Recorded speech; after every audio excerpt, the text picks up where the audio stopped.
주님께서 우리의 모임을 기쁘게 여기시는 줄로 믿습니다. 오늘은 복음 만남 그 두 번째 시간, 예수님은 누구신가? 기대가 되시나요?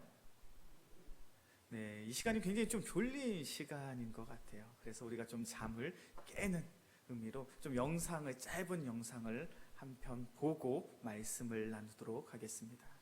네, 앞에 조명을 좀 꺼주시고요.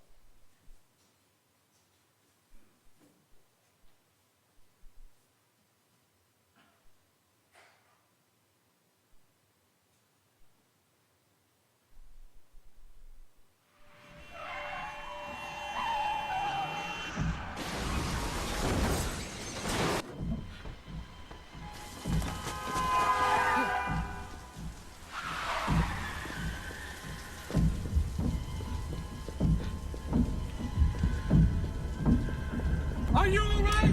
Yes, I think so.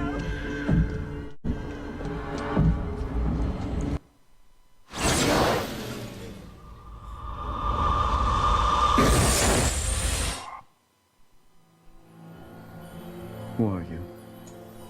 Doc? Are you operating on me? Who are you?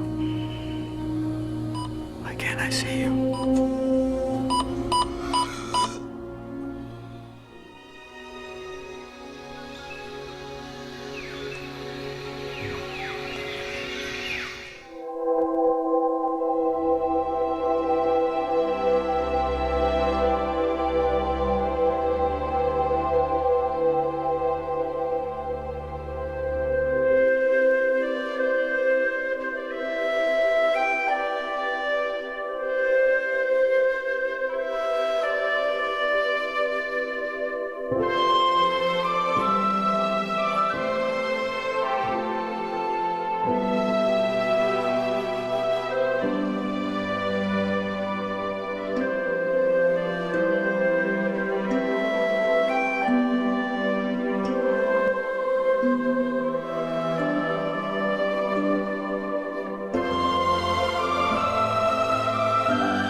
Son, welcome, welcome, son.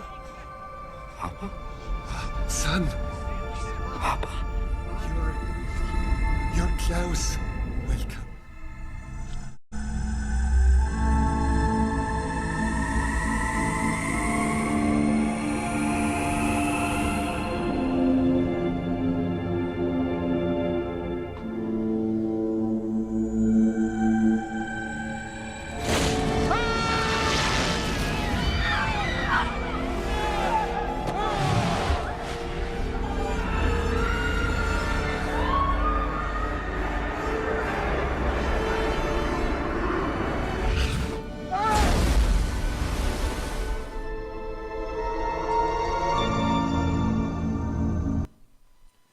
네, 불을 켜주시고요. 짧은 영화의 장면들이었습니다. 이제는 고인이 되셨죠. 로빈 윌리엄스라는 배우가 90년대 후반 찍었던 죽음보다 아름다운이라는 영화의 한 장면입니다. 이 영화의 내용은 굉장히 단순합니다. 주인공인 크리스라는 사람이 의사였는데 뜻하지 않은 사고를 돕다가 불의의 사고로 죽게 돼요. 그가 죽은 다음에 눈을 떠보니 어디에 있는 거예요? 천국에 있는 거예요. 그런데 그 천국에서 자기가 사랑하는 가족들을 찾을 수가 없는 거예요. 그가 사랑했던 아버지도 그가 사랑했던 아내도 그 천국에는 없는 거예요. 그래서 자신이 사랑했던 아버지와 자신이 사랑했던 아내를 찾아 나서서 지옥까지 가게 된 그런 이야기입니다. 이 영화가 성경적인 영화는 아니에요. 성경적인 영화는 아니지만 제가 이 영화를 통해서, 영상을 통해서 한 가지 확실하게 목사로서 말씀드릴 수 있는 것은, 우리가 훗날 가게 될 그 천국은 이 영화에서 보여졌던 그러한 천국보다 더욱 아름다운 곳인 줄로 믿습니다. 훗날 우리는 그럴 리가 없겠지만 사람들이 가게 될 그 지옥은 이 영상에서 보여졌던 그러한 장면보다 더욱 끔찍한 곳인 줄로 믿습니다. 제가 이 영상을 통해서 우리 성도님들과 나누고 싶은 이야기가 있습니다. 그것은 바로 천국과 지옥에 대한 이야기. 왜 이 천국과 지옥에 대한 이야기가 우리가 신앙생활을 하면서 가장 중요한 이야기가 되는가? 이 천국과 지옥의 이야기가 바로 복음의 출발점이, 복음의 시작점이 되기 때문입니다. 왜 신앙생활을 하십니까? 왜 오늘도 이렇게 피곤한 육신을 이끌고 이 예배 자리에 나와서 예배하며 헌금도 드리고 봉사하고 헌신하며 열심히 신앙생활을 하려고 하십니까? 그 신앙의 가장 본질적인 질문에 대한 해답은 한 가지, 바로 예수 믿고 구원받기 위해서. 복음의 시작은 바로 천국과 지옥에 대한 그 이야기에서 시작이 된다는 것이죠. 하나님이 우리 인간을 창조하셨습니다. 그리고 말씀하셨죠. 지난주에 말씀을 나누었던 것처럼 하나님은 우리 인간들을 창조하시고 이렇게 말씀하셨습니다. 보시기에 심히 좋았더라. 우리 인간들을 만드시고 창조하시고 그 모습이 매우 흡족하셨어요. 그렇기에 보시기에 심히 좋았더라는 거예요. 하나님은 이 세상 모든 천지 만물을 만드시고 그냥 보시기에 좋았더라라고 말씀하셨어요. 그런데 우리 인간만은 달랐습니다. 우리 인간을 창조하시고 보시기에 심히 좋았더라. 하나님께서 그렇게 기뻐하신 이유, 하나님께서 그렇게 즐거워하신 이유가 무엇입니까? 하나님의 형상대로 지음받은 우리 인간은 하나님과 동행하는 존재로 창조되었기 때문에 그래요. 하나님은 우리에게 놀라운 은혜와 특권을 허락해 주셨습니다. 그것은 바로 우리는 하나님과 동행하는 존재로, 하나님과 함께하는 존재로 지음바 되었다는 거예요. 그래서 최초의 인간 아담과 하와가 누렸던 그 놀라운 축복이 무엇입니까? 에덴 동산에서 하나님과 함께 살아가는 거예요.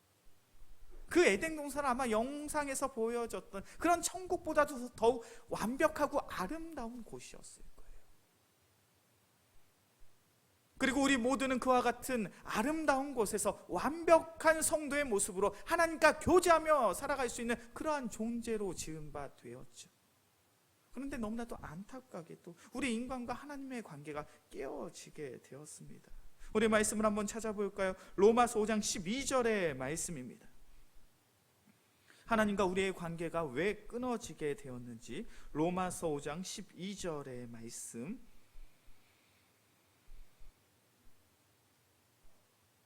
로마서 5장 12절의 말씀 함께 봉독합니다.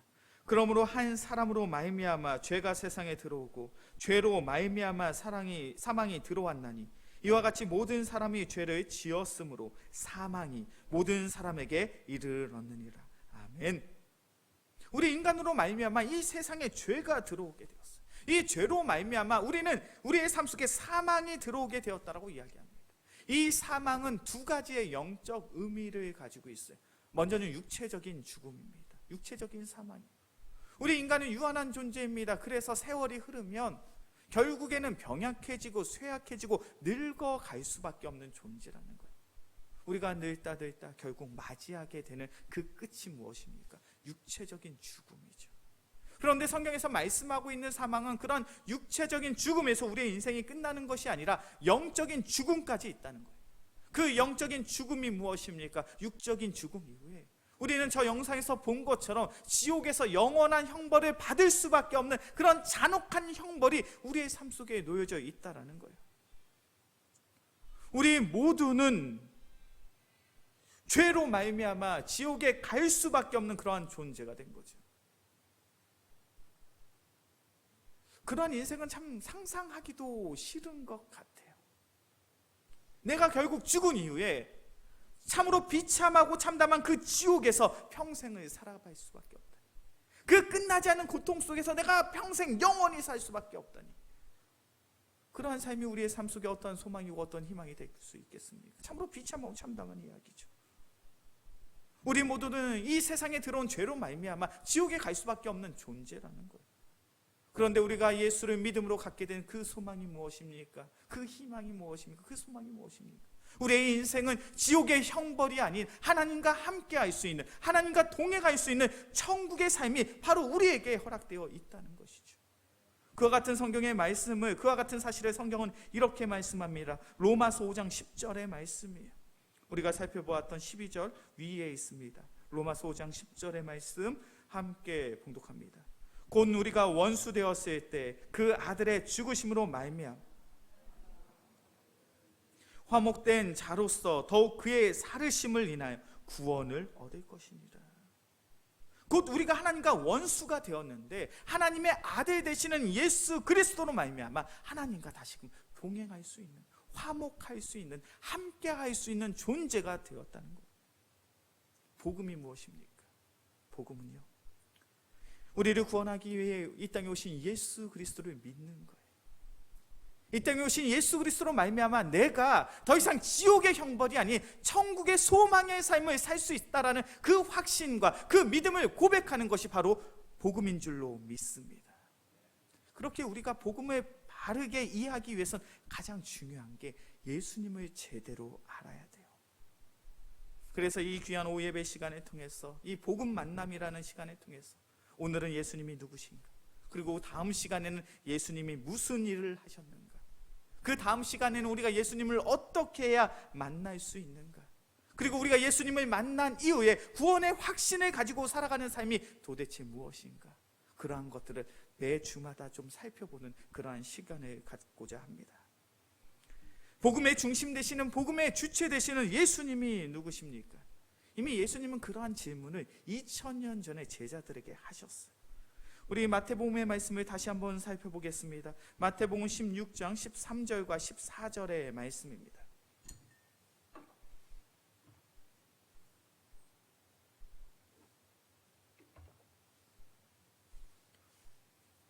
마태복음 16장 13절과 14절의 말씀 함께 봉독하겠습니다. 예수께서 가이사랴 빌립보 지방에 이르러 제자들에게 물어 가라사대 사람들이 인자를 누구라 하느냐? 가로되 더러는 세례 요한, 더러는 엘리야, 어떤 이는 에레미야나 선지자 중에 하나라 하나이다. 아멘. 이미 예수님이 2000년 전에 그 제자들에게 질문하셨습니다. 제자들아, 세상의 사람들이 나를 누구라고 이야기하느냐? 그때 제자들이 세상의 사람들이 하는 이야기를 전하고 있어요. 예수님, 많은 무리의 사람들이 예수님은 세례 요한이라고 이야기합니다. 많은 무리의 사람들이 예수님을 엘리야라고 이야기합니다. 많은 무리의 사람들이 예수님을 에레미야라고 말합니다 라고 전했어요.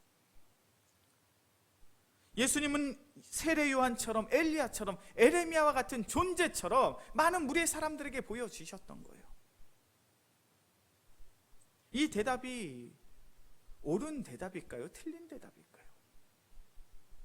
예수님이 세례 요한처럼 보이는 것, 예수님이 엘리야처럼 보이는 것, 예수님이 예레미야처럼 보였던 그러한 모습들이 틀린 모습일까요? 옳은 모습이었을까요? 그렇게 틀린 모습이 아니었다라는 거예요. 예수님의 사역 가운데는 세례 요한과 같은 모습들이 분명히 있었어요. 마태복음 3장의 말씀을 보면 세례 요한이 많은 사람들 앞에서 하나님의 말씀, 천국, 복음을 전합니다. 마태복음 3장 1절과 2절의 말씀인데 제가 봉독할게요. 잘 들어보셨으면 좋겠어요. 그때 세례 요한이 이르러 유대 광야에서 전파하여 가로되 회개하라, 천국이 가까웠느니라 하셨으니, 세례 요한이 많은 무리의 사람들에게 이렇게 이야기합니다. 회개해라, 하나님의 나라가, 천국이 곧 임하게 되었다. 마태복음 4장의 말씀을 보면 예수님께서 이제 공생의 사역을 시작하시면서 세상에 있는 많은 사람들에게 이렇게 말씀하십니다. 예수께서 비로소 전파하여 가라사대 회개하라, 천국이 가까웠느니라. 세례 요한의 가르침과 예수님의 가르침이 동일해요. 세례 요한이 당시 종교 지도자였던 바리새인들과 사두개인들을 향하여 이렇게 책망합니다. 마태복음 3장 7절의 말씀이요. 독사의 자식들아, 누가 너희를 가르쳐 임박한 진노를 피하라 하더냐. 당시 유대인들의 종교 지도자들 향해 독사의 자식들아라고 세례 요한이 책망했어요. 마태복음 12장의 말씀을 보면 예수님은 또한 바리새인들과 서기관들을 향해 이렇게 책망합니다. 독사의 자식들아, 너희는 악하니 어떻게 선한 말을 할 수 있느냐. 왜 당시에 예수님을 따라다녔던 많은 무리의 사람들이 예수님을 바라보면서 세례 요한 같습니다라고 고백했는지 알 것 같아요. 예수님의 가르침이나 세례 요한의 가르침이나 비슷한 모습들이 있더라는 거예요. 혹 많은 무리의 사람들이 이렇게 이야기합니다. 예수님은 엘리야와 같은 존재입니다. 엘리야는 어떠한 선지자입니까? 놀라운 이적과 기적을 행했던 선지자잖아요. 능력의 선지자였습니다. 엘리야가 기도하자 3년 6개월 동안 비가 내리지가 않았어요. 엘리야가 머물렀던 그 사르밧 과부의 집엔 엘리야의 기적으로 말미암아 그 항아리에서 밀가루와 기름이 떨어지지 않았습니다. 사르밧 과부가 뜻하지 않은 질병으로 죽게 되었어요. 사르밧 과부의 아들이 뜻하지 않은 질병으로 죽게 되었습니다. 그때 엘리야가 기도하니 그 사르밧 과부의 아들이 다시금 살아나게 되었죠. 바알과 아세라를 숭상하는 850명의 우상 숭배자들과 엘리야가 영적 다툼을 하게 됩니다. 그때 놀라운 하나님의 능력을 나타내므로 그 영적 전쟁에서 승리한 이가 엘리야였잖아요. 성경의 말씀을 보면 엘리야는 능력의 선지자였습니다. 기적의 선지자였어요. 예수님의 사역은 어떠합니까? 예수님을 통하여 수많은 병자들이 고침을 받았죠. 예수님의 말씀을 통하여 얼마나 많은 이들이 고침받고 귀신 들렸던 자들이 나음을 받았는지 몰라요. 예수님이 가는 곳곳마다 이적과 기적이 나타났습니다. 그러니까 많은 세상의 사람들이 이렇게 고백하는 거예요. 예수님은 구약시대에 있었던 엘리야가 부활한 것만 같구나. 그를 통해 하나님의 능력이 나타나니 이 얼마나 대단한 일인가. 또한 예수님을 향해서 세상의 사람들은 에레미야와 같다라고 말합니다. 에레미야 선지자는 눈물의 선지자요 위로의 선지자였습니다. 에레미야 선지자는 남유다가 멸망한 직후에 그 참담하고 그 안타까운 그 상황 속에서 애통하는 심정을 가지고 나라와 민족을 위하여 기도하고 그 백성들 한 명 한 명을 위로하며 권면했던 이가 에레미야예요. 예수님의 사역이 어떠합니까? 예수님께서는 무너질 예루살렘 성전을 바라보며 눈물을 흘리셨습니다. 세상 속에서 소외받고 외면받았던 이들을 찾아가서 그들을 위로하고 그들을 회복케 하셨던 이가 예수님의 사역이었어요. 그렇게 세상의 무리의 사람들이 과거에 있었던 에레미야의 모습을 예수님을 통해 발견하는 것이 결코 잘못된 모습이 아니에요. 당시에 예수님을 따라다녔던 많은 무리의 사람들은 예수님을 세례 요한과 같은 이유, 엘리야와 같은 이유, 혹은 에레미야와 같은 일하라고 고백할 수밖에 없었습니다.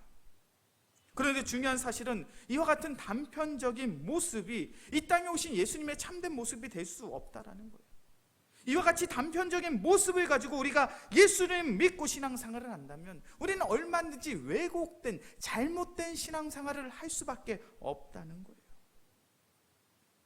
우리 이 자리에 계신 귀한 성도님들 한번 생각해 보셨으면 좋겠어요.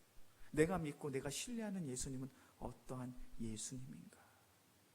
혹시 내가 믿고 내가 신뢰하는 예수님을 나의 병을 고쳐주시는 존재 정도로 생각하지는 않습니까? 물론 그 말이 틀린 말은 아니에요. 예수님은 우리의 질병을 고쳐주실 만한 능력이 있으신 분입니다. 그런데 그것이 예수님의 전체의 모습이 아니죠. 그런데 우리는 예수님을 나의 병을 고쳐주시는 그 정도의 존재라고 생각을 한다면 우리의 신앙생활은 내가 건강할 땐 열심히 하지 않아요. 그런데 언제가 어떠한 순간이 되면 열심히 하게 됩니까? 내가 병에 걸리게 되면 그때부터 열심히 시작하게 되는 거예요. 왜요? 내가 믿는 예수님은 나의 병을 고쳐주실 만한 사람입니까? 내가 믿고 내가 신뢰하는 예수님은 어떠한 존재입니까? 나의 문제를 해결해 주실 수 있는 분, 그 정도로 생각을 한다면 우리의 신앙생활은 내가 형통하고 내가 승승장구하고 내가 잘 살아갈 때는 열심히 신앙생활하지 않아요. 그렇다가 어떠한 순간에 열심히 하게 됩니까? 나의 삶 속에 어려움이 있을 때, 내가 해결할 수 없는 그런 문제들이 발생하게 되었을 때, 우리는 그때만 열심히 신앙생활을 하게 되더라는 거예요. 왜 이러한 신앙의 문제가 나타납니까? 왜 이러한 신앙의 모습들이 나타납니까? 우리가 예수님을 바르게 알지 못했기 때문이에요. 우리가 나의 입술로는 예수님이 나의 구주 되십니다라고 고백하고 있지만, 정작 우리의 삶 속에서 내가 바라보고 내가 믿고 내가 신뢰하는 예수님은 그저 나의 문제를 해결해 주시는 분 정도, 나의 질병을 고쳐 주시는 분 정도, 내가 힘들고 어려운 상황 속에서 나를 위로해 주시는 분 정도, 혹은 이 세상을 살아감에 어떠한 도덕적이고 윤리적인 가르침을 주시는 존재, 그 정도로 생각하기 때문에 우리의 신앙생활이 한결같지 않은 거예요. 우리의 신앙생활에서 가장 중요한 신앙의 문제가 무엇인지 아십니까? 예수님을 바르게 알아야 돼요. 예수님이 어떠한 존재인지 우리가 제대로 알고 신앙생활을 해야 우리의 신앙의 태도와 신앙의 모습이 바뀌어지더라는 거예요. 예수님이 누구신가라는 질문 속에 예수님의 제자들은 잘못된 대답을 했습니다. 그것은 정답이 될 수 없었죠. 그러나 예수님의 제자 가운데 베드로는 예수님께서 원하시는 참된 대답을 합니다. 우리 마태복음 16장 16절과 17절의 말씀을 함께 봉독하겠습니다. 마태복음 16장 16절과 17절의 말씀 함께 봉독합니다. 시몬 베드로가 대답하여 가르되 주는 그리스도시요 살아계신 하나님의 아들이시니이다. 예수께서 대답하여 가라사대 바요나시모나 내가 복이 있도다. 이를 내게 한 이는 혈육이 아니고. 아멘. 베드로가 대답합니다. 주는 그리스도시요 살아계신 하나님의 아들이십니다. 우리가 성경에 표시를 할 수 있다 밑줄을 치시고 별을 100개를 쳐도 부족함이 없는 너무나도 중요한 신앙의 고백, 이 신앙의 고백이 얼마나 완벽한지 예수님께서는 베드로를 향해 이렇게 칭찬하십니다. 내가 복이 있도다. 내가 복이 있도다. 너의 신앙 고백이 옳고 또 옳다라는 거예요. 내가 그 정답을 이야기할 수 있었던 이유는 내가 지혜롭고 내가 현명해서가 아니라 하늘에 계신 너의 하나님께서 너에게 그 지식을 허락하셨기 때문에 너는 이와 같은 고백을 했다. 이것만큼 완벽한 신앙의 고백은 없다. 예수님이 이렇게 베드로를 칭찬하고 계십니다. 베드로의 첫 번째 고백이 무엇입니까? 예수님은 나의 그리스도이십니다. 그리스도의 뜻이 무엇입니까? 히브리어로 하면 메시아가 돼요. 이 그리스도 말의 뜻은 나의 구원자라는 뜻이에요. 베드로의 고백은 이러합니다. 예수님은 나의 구원자 되십니다. 그런데 여기서 중요한 것은 어디에서 베드로를 구원하신다라고 고백할까요? 어떠한 상황 속에 있는 인간들을 구원하기 위해 예수님이 이 땅에 오셨냐는 거예요.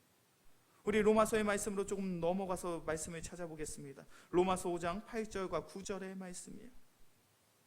예수님이 우리를 무엇으로부터 어떠한 상황에서부터 우리를 구원하시기 위해 이 땅에 오셨는지 로마서 5장 8절과 9절의 말씀,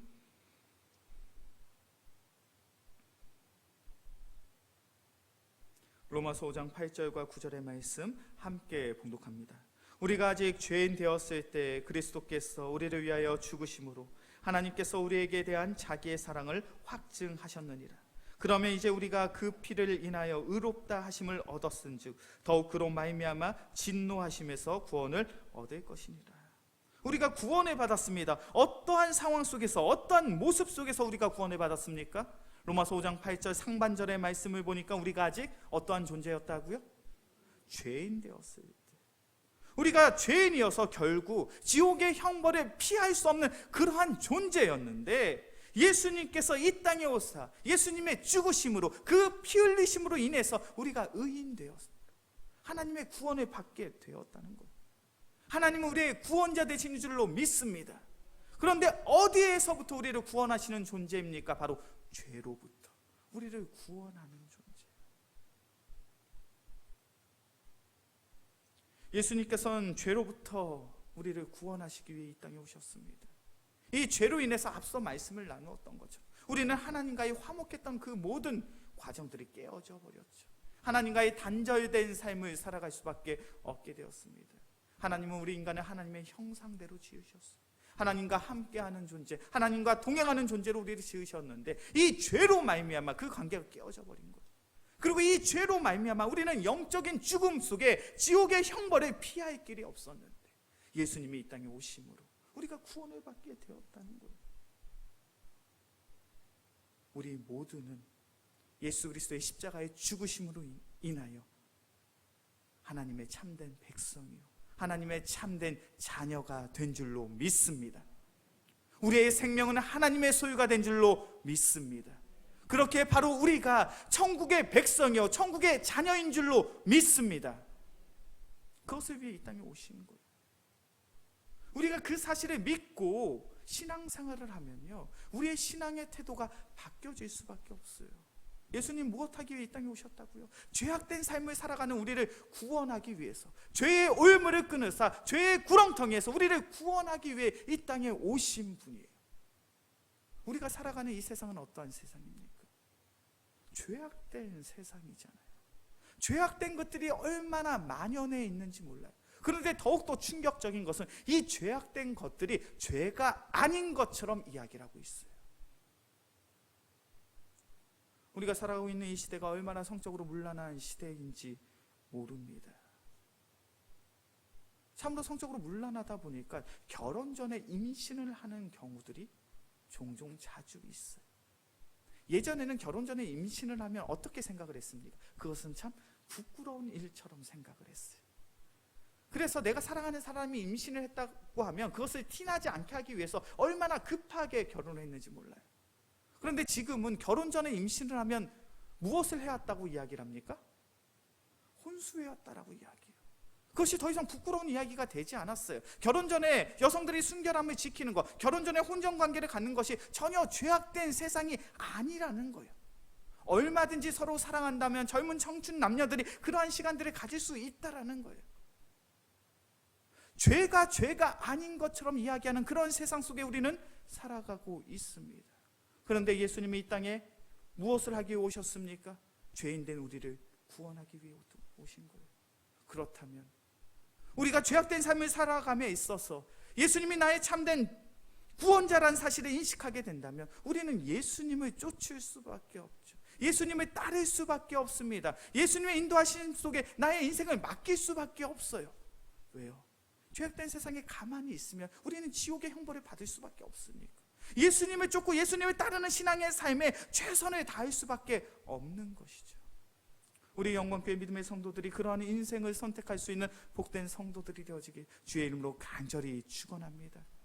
나의 그리스도 되시는, 나의 참된 구원자 되시는, 죄악된 세상에서 우리를 구원하신 그 예수 그리스도를 내가 믿고 내가 신뢰할 수 있는 우리 모두가 되어지길 주의 이름으로 간절히 소원합니다. 두 번째로 베드로는 오늘 본문의 말씀을 보면 예수님을 향하여 살아계신 하나님의 아들이라고 고백하고 있어요. 이 고백이 얼마나 귀한 고백인지 몰라요. 특별히 베드로는 하나님을 향하여 살아계시다라고 고백합니다. 성경에 동그라미 치셨으면 좋겠어요. 살아계신 하나님. 하나님은 어떤 존재입니까? 우리의 생각 속에서 상상력으로 만들어진 존재가 아니라는 거예요. 우리 인간이 만들어낸 그런 존재가 아닙니다. 우리의 생각 속에 머물러 있는 그러한 존재가 아니라는 거예요. 하나님은 어떠한 존재이냐면 지금도 살아 역사하시는, 우리의 삶에 개입하시고 간섭하사 우리의 삶을 인도하시는 이가 바로 하나님이신 줄로 믿습니다. 지금 베드로는 그것을 고백하고 있는 거예요. 살아계신 하나님. 그런데 살아계신 하나님의 아들이 누구라고요? 예수님이라는 거예요. 하나님의 아들이 예수님이라는 것은 어떠한 고백입니까? 그 예수님도 하나님이시다라는 거예요. 이것은 매우 중요한 신앙의 고백이에요. 예수님이 하나님이시다.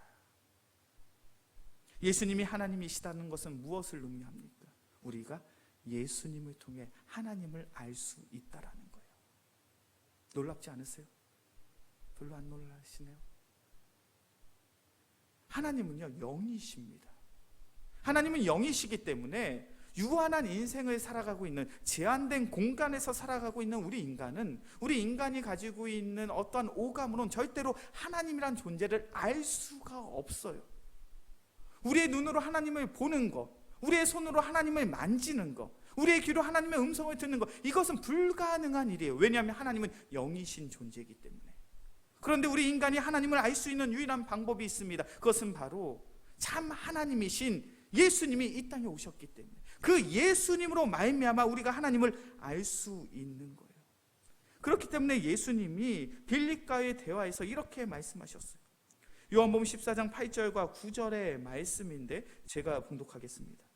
빌립이 가로되 주여 아버지를 우리에게 보여 주옵소서. 그리하면 족하겠나이다. 예수께서 가라사대 빌립아 내가 이렇게 오래 너희와 함께 있을 때 내가 나를 알지 못하느냐? 나를 본 자는 아버지를 보았거늘 어찌하여 아버지를 보이라 하느냐? 빌립이 이렇게 예수님께 묻고 있어요. 예수님, 내가 하나님을 볼 수 있다면, 하나님을 만날 수 있다면 더 열심히 신앙생활 하겠습니다. 그때 예수님이 이렇게 대답하신 거예요. 빌립아, 어찌 내가 나를 봤는데 하나님을 보고 싶다라고 이야기할 수 있느냐? 이미 나를 본 자는 하나님을 본 것과 동일한 거다. 우리가 성경의 말씀을 통해서 예수님을 알아갑니다. 예수님을 만납니다. 예수님과의 인격적인 교제를 통하여 예수님이 나의 참된 구원자 되신 우리가 믿음으로 고백할 수가 있습니다. 그것은 결국 무엇을 알게 된 것입니까? 이 세상을 창조하시고 이 세상을 만드시 그 전능의 하나님을 알아가는 과정이라는 거예요. 그렇게 우리의 신앙생활이 참으로 복되고 귀한 것이죠. 이 세상을 창조하신 전능의 하나님, 능력의 하나님을 우리는 예수님을 통해서 배울 수 있고 알 수 있고 깨달을 수가 있어요.